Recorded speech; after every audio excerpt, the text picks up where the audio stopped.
ओम श्री परमात्मने नमः। अथ चतुर्दशो अध्याय।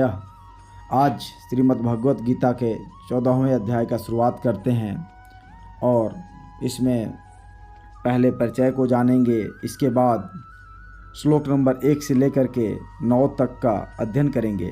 तो पहले इस अध्याय का नाम क्या रखा गया है उसके बारे में जानते हैं। इस अध्याय में सत्व, रज और तम इन तीनों गुणों के स्वरूप का, उनके कार्य, कारण और शक्ति का तथा वे किस प्रकार किस अवस्था में जीवात्मा को कैसे बंधन में डालते हैं और किस प्रकार इनसे छुटकर मनुष्य परम पद को प्राप्त हो सकता है तथा इन तीनों गुणों से अतीत होकर परमात्मा को प्राप्त मनुष्य के क्या लक्षण हैं, इन्हीं त्रिगुण संबंधी बातों का विवेचन किया गया है। पहले साधन काल में रज और तम का त्याग करके सत्व गुण को ग्रहण करना और अंत में सभी गुणों से सर्वथा संबंध त्याग देना चाहिए। इसको समझाने के लिए उन तीनों गुणों का विभागपूर्वक वर्णन किया गया है।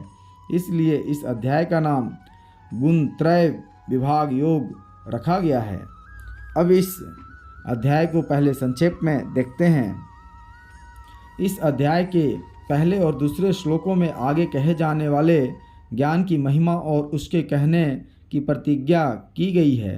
तीसरे और चौथे में प्रकृति और पुरुष के संबंध से सब प्राणियों की उत्पत्ति का प्रकार बतलाकर, पांचवें में सत्व, रज और तम इन तीनों गुणों को जीवात्मा के बंधन में हेतु बतलाया है। छठे से आठवें तक सत्व आदि तीनों गुणों का स्वरूप और उनके द्वारा जीवात्मा के बांधे जाने का प्रकार क्रम से बतलाया गया है। नवें में जीवात्मा को कौन गुण किसमें लगाता है इसका संकेत करके तथा 10वें में दूसरे दो गुणों को दबाकर किसी एक गुण के बढ़ने का प्रकार बतलाते हुए 11वें से 13वें तक बढ़े हुए सत्व, रज और तम इन तीनों गुणों के क्रम से लक्षण बतलाए गए हैं। 14वें और 15वें में तीनों गुणों में से प्रत्येक गुण की वृद्धि के समय मरने वाले की गति का निरूपण करके 16वें में सात्विक, राजस और तामस तीनों प्रकार के कर्मों का उनके अनुरूप फल बतलाया गया है। 17वें में ज्ञान की उत्पत्ति में सत्व गुण को, लोभ की उत्पत्ति में रजोगुण को तथा प्रमाद, मोह और अज्ञान की उत्पत्ति में तमो गुण को हेतु बतलाकर 18वें में तीनों गुणों में से प्रत्येक में स्थित जीवात्मा की उन गुणों के अनुरूप की गति बतलाई गई है। 19वें और 20वें समस्त कर्मों को गुणों के द्वारा किए जाते हुए और आत्मा को सब गुणों से अतीत एवं अकर्ता देखने का तथा तीनों गुणों से अतीत होने का फल बतलाया गया है। 21वें में अर्जुन ने गुणातीत पुरुष के लक्षण, आचरण और गुणातीत होने के लिए उपाय पूछा है। इसके उत्तर में 22वें से 25वें तक भगवान ने गुणातीत के लक्षण और आचरणों का एवं 26वें में गुणों से अतीत होने के उपाय का और उसके फल का वर्णन किया है। तदंतर अंतिम 27वें श्लोक में ब्रह्म, अमृत, अव्यय आदि सब भगवान के ही स्वरूप होने से अपने को यानी भगवान को इन सब की प्रतिष्ठा बतलाकर अध्याय का उपसंहार किया है। अब श्लोक नंबर 1 से जानने से पहले पीछे अध्याय में दिए हुए संबंध को जानते हैं। 13वें अध्याय में क्षेत्र और क्षेत्रज्ञ के लक्षणों का निर्देश करके उन दोनों के ज्ञान को ही ज्ञान बतलाया और उसके अनुसार क्षेत्र के स्वरूप, स्वभाव, विकार और उसके तत्वों की उत्पत्ति के क्रम आदि तथा क्षेत्रज्ञ के स्वरूप और उसके प्रभाव का वर्णन किया। वहाँ 19वें श्लोक से प्रकृति पुरुष के नाम से प्रकरण आरंभ करके गुणों को प्रकृतिजन्य बतलाया और 21वें श्लोक में यह बात भी कही कि पुरुष के बार बार अच्छी बुरी योनियों में जन्म होने से गुणों का संग ही हेतु है। गुणों के भिन्न भिन्न स्वरूप क्या हैं, ये जीवात्मा को कैसे शरीर में बांधते हैं, किस गुण के संग से किस योनि में जन्म होता है, गुणों से छूटने के उपाय क्या हैं, गुणों से छूटे हुए पुरुषों के लक्षण तथा आचरण कैसे होते हैं, ये सब बातें जानने की स्वाभाविक ही इच्छा होती है। अतएव इसी विषय का स्पष्टीकरण करने के लिए इस 14वें अध्याय का आरंभ किया गया है। 13वें अध्याय में वर्णित ज्ञान को ही स्पष्ट करके 14वें अध्याय में विस्तार पूर्वक समझाना है। इसीलिए पहले भगवान 2 श्लोकों में उस ज्ञान का महत्व बतलाकर उसके पुनः वर्णन की प्रतिज्ञा करते हैं और पहले श्लोक के माध्यम से कहते हैं, परम भूयः प्रवक्ष्यामि ज्ञानानां ज्ञानम उत्तमं यत् ज्ञात्वा मुनयः सर्वे पराम सिद्धिम इतः गता। अर्थात श्री भगवान कहते हैं, ज्ञानों में भी अति उत्तम उस परम ज्ञान को मैं फिर कहूँगा जिसको जानकर सब मुनिजन इस संसार से मुक्त होकर परम सिद्धि को प्राप्त हो गए हैं। यहाँ ज्ञानानाम पद किन ज्ञानों का वाचक है और उनमें से यहाँ भगवान किस ज्ञान के वर्णन की प्रतिज्ञा करते हैं तथा उस ज्ञान को अन्य ज्ञानों की अपेक्षा उत्तम और पर क्यों बतलाते हैं। श्रुति स्मृति पुराण आदि में विभिन्न विषयों को समझाने के लिए जो नाना प्रकार के बहुत से उपदेश हैं, उन सभी का वाचक यहाँ ज्ञानानाम पद है। उनमें से प्रकृति और पुरुष के स्वरूप का विवेचन करके पुरुष के वास्तविक स्वरूप को प्रत्यक्ष करा देने वाला जो तत्व ज्ञान है, यहाँ भगवान उसी ज्ञान का वर्णन करने की प्रतिज्ञा करते हैं। वह ज्ञान परमात्मा के स्वरूप को प्रत्यक्ष कराने वाला और जीवात्मा को प्रकृति के बंधन से छुड़ाकर सदा के लिए मुक्त कर देने वाला है। इसीलिए उस ज्ञान को अन्यान्य ज्ञानों की उपेक्षा उत्तम और पर यानी अत्यंत उत्कृष्ट बतलाया गया है। आगे जानते हैं यहाँ भूयः पद के प्रयोग का क्या भाव है। भूयः पद का प्रयोग करके यह भाव दिखलाया गया है कि इस ज्ञान का निरूपण तो पहले ही किया जा चुका है, परंतु अत्यंत ही गहन और दुर्विज्ञेय होने के कारण समझ में आना कठिन है। अतः भली भांति समझाने के लिए प्रकारांतर से पुनः उसी का वर्णन किया जाता है। आगे जानते हैं यहाँ मुन्यः पद किनका वाचक है और वे लोग इस ज्ञान को समझकर जिसको प्राप्त हो चुके हैं वह परम सिद्धि क्या है। यहाँ मुन्यः पद ज्ञान योग के साधन द्वारा परम गति को प्राप्त ज्ञानियों का वाचक है तथा जिसको पर ब्रह्म की प्राप्ति कहते हैं, जिसका वर्णन परम शांति, आत्यांतिक सुख और अपुनरावृत्ति आदि अनेक नामों से किया गया है, जहाँ जाकर फिर कोई वापस नहीं लौटता। यहाँ मुनिजनों द्वारा प्राप्त की जाने वाली परम सिद्धि भी वही है। आगे जानते हैं इतः पद किसका वाचक है और इसके प्रयोग का क्या अभिप्राय है। इतः पद संसार का वाचक है। इसका प्रयोग करके यह दिखलाया गया है कि उन मुनियों का इस महान दुखमय मृत्यु रूप संसार से सदा के लिए संबंध छूट गया है। अब आगे देखते हैं दूसरे श्लोक में क्या दिया हुआ है। इदं ज्ञानम उपाश्रित्य मम साधम यर्म आगता सर्वे सर्गे अपि न उपजायन्ते परले न व्यथन्ति च। अर्थात इस ज्ञान को आश्रय करके अर्थात धारण करके मेरे स्वरूप को प्राप्त हुए पुरुष सृष्टि के आदि में पुनः उत्पन्न नहीं होते और प्रलय काल में भी व्याकुल नहीं होते। यहाँ ज्ञानम के साथ इदम विशेषण के प्रयोग का क्या भाव है और इस ज्ञान का आश्रय लेना क्या है, जिसका वर्णन 13वें अध्याय में किया जा चुका है और इस 14वें अध्याय में भी किया जाता है। उसी ज्ञान की यह महिमा है। इसी बात को स्पष्ट करने के लिए ज्ञानम पद के साथ इदम विशेषण का प्रयोग किया गया है तथा इस प्रकरण में वर्णित ज्ञान के अनुसार प्रकृति और पुरुष के स्वरूप को समझकर गुणों के सहित प्रकृति से सर्वथा अतीत हो जाना और निर्गुण निराकार सच्चिदानंद परमात्मा के स्वरूप में अभिन्न भाव से स्थित रहना ही इस ज्ञान का आश्रय लेना है। आगे जानते हैं यहाँ भगवान के साधर्म्य को प्राप्त होना क्या है। पिछले श्लोक में पराम सिद्धिम गतः से जो बात कही गई है, इस श्लोक में मम साधर्म्यमागतः से भी वही बात कही गई है। अभिप्राय यह है कि भगवान के निर्गुण रूप को अभेद भाव से प्राप्त हो जाना ही भगवान के साधर्म्य को प्राप्त होना है। अब आगे जानते हैं भगवत प्राप्त पुरुष सृष्टि के आदि में पुनः उत्पन्न नहीं होते और प्रलय काल में भी व्याकुल नहीं होते। इसका क्या अभिप्राय है। इससे भगवान ने यह दिखलाया है कि इस अध्यायों में बतलाए हुए ज्ञान का आश्रय लेकर तदनुसार साधन करके जो पुरुष पर ब्रह्म परमात्मा के स्वरूप को अभेद भाव से प्राप्त हो चुके हैं, वे मुक्त पुरुष न तो महासर्ग के आदि में पुनः उत्पन्न होते हैं और न प्रलय काल में पीड़ित ही होते हैं।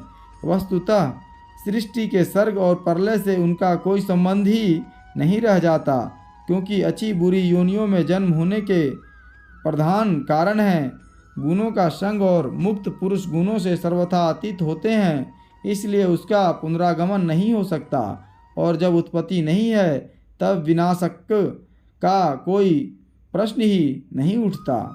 अब आगे देखते हैं तीसरे श्लोक में क्या दिया हुआ है।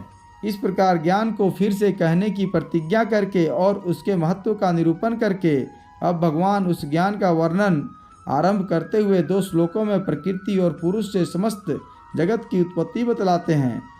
मम योनि महत् ब्रह्म तस्मिन् गर्भम दधामि अहम संभवः सर्वभूतानां ततः भवति भारत। अर्थात हे अर्जुन, मेरी महत् ब्रह्म रूप मूल प्रकृति संपूर्ण भूतों की योनि है, अर्थात गर्भाधान का स्थान है, और मैं उस योनि में चेतन समुदाय रूप गर्भ को स्थापन करता हूँ। उस जड़ चेतन के संयोग से सब भूतों की उत्पत्ति होती है। यहाँ महत् विशेषण के सहित ब्रह्म पद किसका वाचक है तथा उसे मम कहने का और योनि नाम देने का क्या अभिप्राय है। समस्त जगत की कारण रूपा जो मूल प्रकृति है, जिसे अव्यक्त और प्रधान भी कहते हैं, उस प्रकृति का वाचक महत् विशेषण के सहित ब्रह्म पद है। इसकी व्याख्या 9वें अध्याय के 7वें श्लोक पर की जा चुकी है। उसे मम यानी मेरी कहकर भगवान ने यह भाव दिखलाया है कि मेरे साथ इसका अनादि संबंध है। योनि उपादान कारण और गर्भाधान के आधार को कहते हैं। यहाँ उसे योनि नाम देकर भगवान ने यह भाव दिखलाया है कि समस्त प्राणियों के विभिन्न शरीरों का यही उपादान कारण है और यही गर्भाधान का आधार है। आगे जानते हैं यहाँ गर्भम पद किसका वाचक है और उसको उस महद ब्रह्म रूप प्रकृति में स्थापन करना क्या है। 7वें अध्याय में जिसे परा प्रकृति कहा है, उसी चेतन समूह का वाचक यहाँ गर्भम पद है, और महाप्रलय के समय अपने अपने संस्कारों के सहित परमेश्वर में स्थित जीव समुदाय को जो महासर्ग के आदि में प्रकृति के साथ विशेष संबंध कर देना है, वही उस चेतन समुदाय का गर्भ को प्रकृति रूप योनि में स्थापन करना है। आगे जानते हैं ततः पद किसका वाचक है और सर्वभूतानाम पद किनका वाचक है तथा उनकी उत्पत्ति क्या है।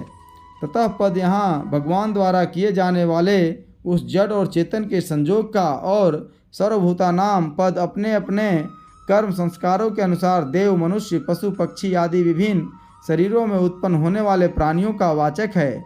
उपर्युक्त जड़ चेतन के संयोग से जो भिन्न भिन्न आकृतियों में सब प्राणियों का सूक्ष्म रूप से प्रकट होना है, वही उनकी उत्पत्ति है।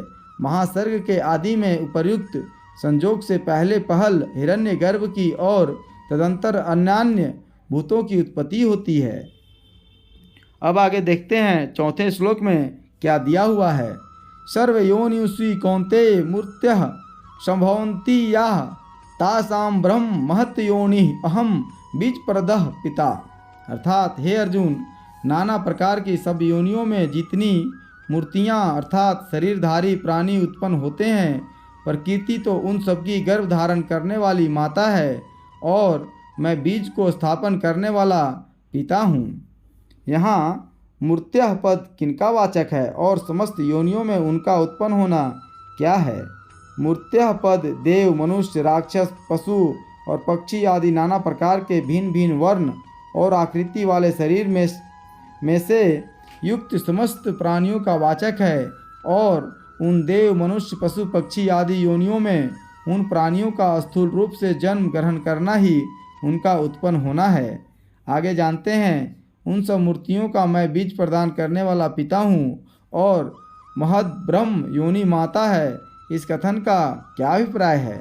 इससे भगवान ने यह भाव दिखलाया है कि उन सब मूर्तियों के जो सूक्ष्म स्थूल शरीर हैं, वे सब प्रकृति के अंश से बने हुए हैं, और उन सब में जो चेतन आत्मा है वह मेरा अंश है।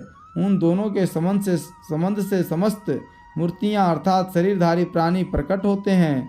अतएव प्रकृति उनकी माता है और मैं पिता हूँ। अब आगे देखते हैं 5वें श्लोक में क्या दिया हुआ है। 13वें अध्याय के 21वें श्लोक में जो यह बात कही थी कि गुणों के संग से ही इस जीव का अच्छी बुरी योनियों में जन्म होता है, उसके अनुसार जीवों का नाना प्रकार की योनियों में जन्म लेने की बात तो 4 श्लोक तक कही गई, किंतु वहाँ गुणों की कोई बात नहीं आई। इसीलिए अब वे गुण क्या हैं, उसका संग क्या है, किस गुण के संग से अच्छी योनियों में और किस गुण के संग से बुरी योनि में जन्म होता है, इन सब बातों को स्पष्ट करने के लिए इस प्रकरण का आरंभ करते हुए भगवान सब 5वें से 8वें श्लोक तक पहले उन तीनों गुणों की प्रकृति से उत्पत्ति और उनके विभिन्न नाम बतलाकर फिर उनके स्वरूप और उनके द्वारा जीवात्मा के बंधन प्रकार का कर्मशः पृथक पृथक वर्णन करते हैं। कहते हैं, सत्वम रजः तमः इति गुणा प्रकृति संभवा निबंधयन्ति महाबाहो देहे देहिनम अव्ययम। अर्थात हे अर्जुन, सत्वगुण, रजोगुण और तमोगुण ये प्रकृति से उत्पन्न तीनों गुण अविनाशी जीवात्मा को शरीर में बांधते हैं। यहाँ सत्वम रजः तमः इन तीनों पदों के प्रयोग का और गुणों को प्रकृति संभव कहने का क्या भाव है। गुणों के भेद, नाम और संख्या बतलाने के लिए यहाँ सत्वम, रजः और तमः इन पदों का प्रयोग किया गया है। अभिप्राय यह है कि गुण 3 हैं, सत्व, रज और तम उनके नाम हैं और तीनों परस्पर भिन्न हैं। इनको प्रकृति संभव कहने का यह अभिप्राय है कि ये तीनों गुण प्रकृति के कार्य हैं एवं समस्त जड़ पदार्थ इन्हीं तीनों का विस्तार है। आगे जानते हैं देहिनम पद के प्रयोग का और उसे अव्यय कहने का क्या भाव है तथा उन तीनों गुणों का इसको शरीर में बांधना क्या है। देहिनम पद का प्रयोग करके भगवान ने यह भाव दिखलाया है कि जिसका शरीर में अभिमान है उसी पर इन गुणों का प्रभाव पड़ता है और उसे अव्यय कहकर यह दिखलाया है कि वास्तव में स्वरूप से वह सब प्रकार के विकारों से रहित और अविनाशी है, अतएव उसका बंधन हो ही नहीं सकता। अनादि सिद्ध अज्ञान के कारण उसने बंधन मान रखा है। इन तीनों गुणों का जो अपने अनुरूप भोगों में और शरीरों में इसका ममत्व, आसक्ति और अभिमान उत्पन्न कर देना है, यही उन तीनों गुणों का उसको शरीर में बांध देना है। अभिप्राय यह है कि जीवात्मा का तीनों गुणों से उत्पन्न शरीरों में और उनसे संबंध रखने वाले पदार्थों में जो अभिमान, आसक्ति और ममत्व है वही बंधन है। अब आगे देखते हैं 6ठे श्लोक में क्या दिया हुआ है। अब सत्व गुण का स्वरूप और उसके द्वारा जीवात्मा के बांधे जाने का प्रकार बतलाते हैं। तत्र सत्वम निर्मलत्वात् प्रकाशकम अनामयम सुख संगेन बधनाति ज्ञान संगेन च अनघ। अर्थात हे निष्पाप, उन तीनों गुणों से सत्व गुण तो निर्मल होने के कारण प्रकाश करने वाला और विकार रहित है। वह सुख के संबंध से और ज्ञान के संबंध से अर्थात उसके अभिमान से बांधता है।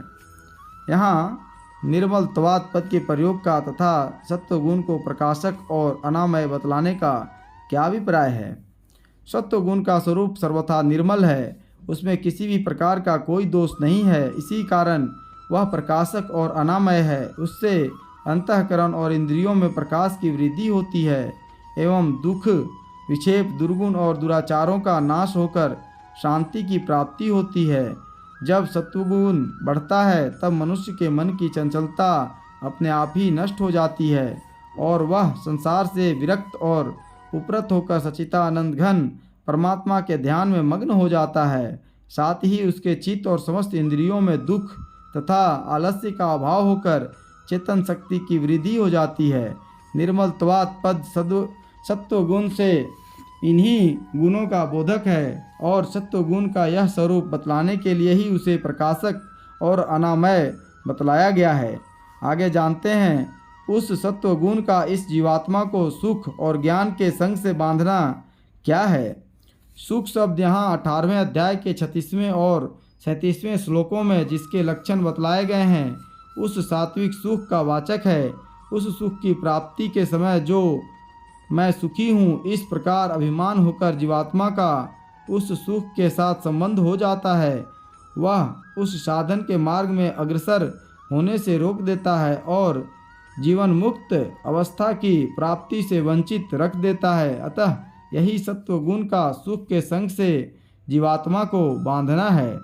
ज्ञान बोध शक्ति का नाम है। उसके प्रकट होने पर जो उसमें मैं ज्ञानी हूँ ऐसा अभिमान हो जाता है, वह उसे गुणातीत अवस्था से वंचित रख देता है।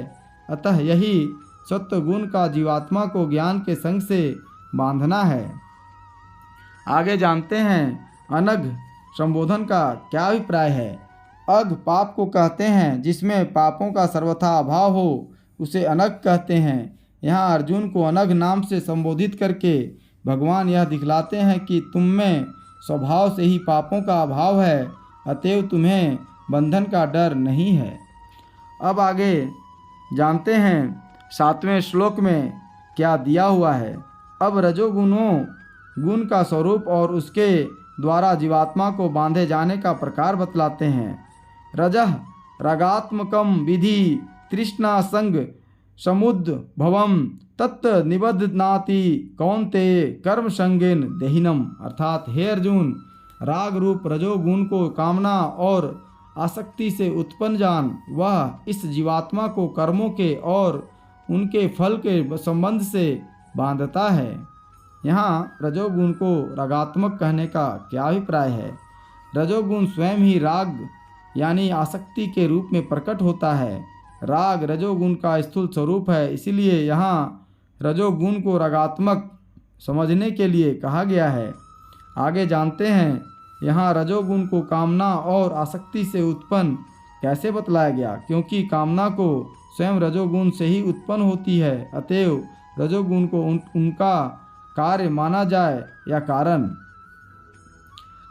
कामना और आसक्ति से रजोगुण बढ़ता है तथा रजोगुण से कामना और आसक्ति बढ़ती है। इनका परस्पर बीज और वृक्ष की भांति अन्योन्य आश्रय संबंध है। इनमें रजोगुण बीज स्थानीय और कामना आसक्ति और वृक्ष स्थानीय हैं। बीज वृक्ष से ही उत्पन्न होता है, तथापि वृक्ष का कारण भी बीज ही है। इसी बात को स्पष्ट करने के लिए कहीं रजोगुण से कामना आदि की उत्पत्ति और कहीं कामना आदि से रजोगुण की उत्पत्ति बतलाई गई है। यहाँ तृष्णा संग समुद्भवम पद से भी दोनों ही अर्थ बनते हैं। तृष्णा यानी कामना और संग यानी आसक्ति से जिसका सम्यक उद्भव हो उसका नाम रजोगुण माना जाए, तब तो रजोगुण उनका कार्य ठहरता है, तथा तृष्णा और संग का सम्यक उद्भव हो जिससे उसका नाम रजोगुण मानने से रजोगुण उनका कारण ठहरता है। बीज वृक्ष के न्याय से दोनों ही बातें ठीक है, अतएव इसके दोनों ही अर्थ बन सकते हैं। आगे जानते हैं कर्मों का संग क्या है और उसके द्वारा रजोगुण का जीवात्मा को बांधना क्या है। इन सब कर्मों को मैं करता हूँ, कर्मों में कर्तापन के इस अभिमान पूर्वक मुझे इसका अमुक फल मिलेगा, ऐसा मानकर कर्मों के और उनके फलों के साथ अपना संबंध स्थापित कर लेने का नाम कर्म संग है। इसके द्वारा रजोगुण का जो इस जीवात्मा को जन्म मृत्यु रूप संसार में फंसाए रखना है, वही इसका कर्म संग के द्वारा जीवात्मा को बांधना है। अब आगे देखते हैं 8वें श्लोक में क्या दिया हुआ है। अब तमोगुण का स्वरूप और उसके द्वारा जीवात्मा के बांधे जाने का प्रकार बतलाते हैं। तमः तु अज्ञानजम विधि मोहनम सर्वदेहिनाम प्रमाद आलस्य निद्रा भी तत् निबध्नाति भारत। अर्थात हे अर्जुन, सब देहाभिमानियों को मोहित करने वाले तमोगुण को तो अज्ञान से उत्पन्न जान। वह इस जीवात्मा को प्रमाद आलस्य और निद्रा के द्वारा बांधता है। यहाँ तमोगुण का समस्त देहाभिमानियों को मोहित करना क्या है। अंतःकरण और इंद्रियों में ज्ञान शक्ति का अभाव करके उनमें मोह उत्पन्न कर देना ही तमोगुण का सब देहाभिमानियों को मोहित करना है। जिनका अंतःकरण और इंद्रियों के साथ संबंध है तथा जिनकी शरीर में अहंता या ममता है, वे सभी प्राणी निद्रा आदि के समय अंतःकरण और इंद्रियों में मोह उत्पन्न होने से अपने को मोहित मानते हैं। किंतु जिनका अंतःकरण और इंद्रियों के सहित शरीर में अभिमान नहीं रहा है, ऐसे जीवन मुक्त उनसे अपना कोई संबंध नहीं मानते। इसीलिए यहाँ तमोगुण को समस्त देहाभिमानियों को मोहित करने वाला कहा है। आगे जानते हैं तमोगुण को अज्ञान से उत्पन्न बतलाने का क्या अभिप्राय है। 17वें श्लोक में तो अज्ञान की उत्पत्ति तमोगुण से बतलाई गई है। तमोगुण से अज्ञान बढ़ता है और अज्ञान से तमोगुण बढ़ता है। इन दोनों में भी बीज और वृक्ष की भांति अन्योन्य आश्रय संबंध है।